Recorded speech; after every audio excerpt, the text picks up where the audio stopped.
and welcome back to the channel. We've already gone through all of the postures of Sun Salutation A, and we only have two postures to go through to get through Sun Salutation B. Those are chair and warrior one. Today we're going to be doing chair pose. So let's go ahead and stand up. I'm going to turn kind of from side to side so you can get the full view. Now, if you haven't seen my mountain pose tutorial, go back and watch that first because I really break down the grounding and rooting that you need in the feet and through the legs and the hips in order to stand with really good posture. Now, a few things before we get into the posture. If you have low back issues or if you are pregnant, you want to keep your feet hip-width distance apart, maybe even a little bit wider as we sit back into chair.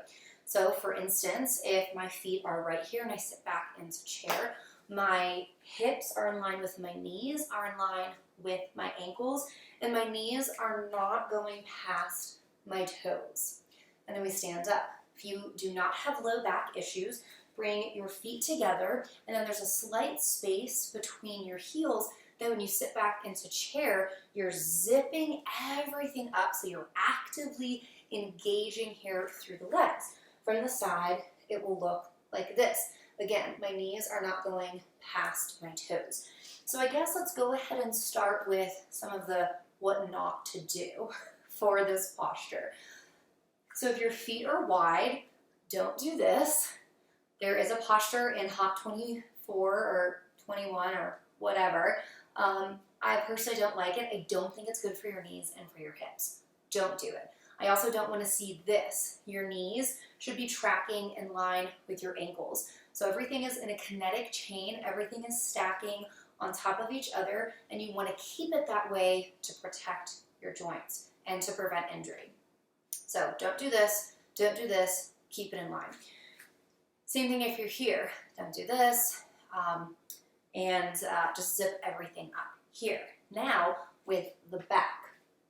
Sometimes you might see people doing this or overly tucking and doing this in a chair. You want a nice, flat, neutral spine. Yes, you want your abs to be engaged when you sit back, but you're not overly tucking here. So if you notice, there's no lumbar curve, none whatsoever. That actually doesn't feel great on my back.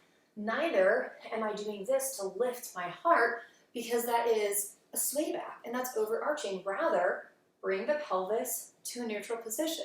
Now there are a few different variations of chair pose. Some yoga classes, if they're more aerobic, you'll see where they sit really deep down into this chair pose. That is totally okay. Again, knees are in line, I have this nice neutral spine, and I'm lifting my arms. I would advise kind of gazing forward rather than gazing up because it kind of cranks the neck a little bit. Also, what not to do. You don't want to bend so far forward that the knees go past the toes or that the heels lift. If the knees go past the toes and or the heels lift, you've gone too far. So really, wherever you are, whether you're in this really low position, which has its place, belly's engaged, heart is lifted, arms can be up, or hands at the heart, or you can be in this really soft chair pose. I actually really like this chair for yoga because I do so much with my legs in warrior one, in lunges. That chair pose is just the right amount of effort that I need for my body.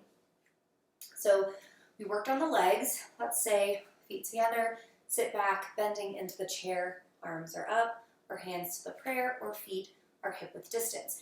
Now with the arms, let's come down to our knees and just work on the arms. I feel that the arms are a little bit less important for chair, but it is worth noting. If you have some pain or twinging or weakness in your shoulders, maybe the hands come here. If your shoulders are okay and you maybe need to build some of that strength, you can bring the arms up around the ears. Now, you don't want the shoulders to be up like this because that actually really hurts my shoulders. So take the shoulders up, back, and down. Keep them in that spot as you lift the arms, and then the pinkies rotate in. Now, if you notice, my left side is a little bit weaker. I'm actually nursing a left shoulder kind of stuff over there. But the arms are lifted, the pinky is rotate in, and that really helps to wrap the shoulders down the back, shoulders away, and then the heart lifts. So here, the heart is lifting here, and if I gaze up, my shoulders are still down the back, and I don't feel like I'm adding too much of an arch. So it really just depends on what you want to do. So let's practice chair pose by standing up. So I'm going to start with the variation with my feet together, space between my heels. Hands at the heart, inhale, the arms lift, pinkies rotate, sit back into chair. So my core is in. I have that nice neutral spine here. And then from here, you go into your forward fold. Now let's try the deeper variation. Hands at the heart, inhale up. Exhale, sit back into the chair. So I'm going to be gazing down. My core is engaged. I'm squeezing the legs. I'm squeezing everything in. And then from here, I go into the forward fold. So I hope this tutorial finds you well and that you enjoy it, and I'll see you next time for Warrior One. Thank you for checking out this video. I hope you enjoyed it. I hope you're getting stronger in your yoga practice each week.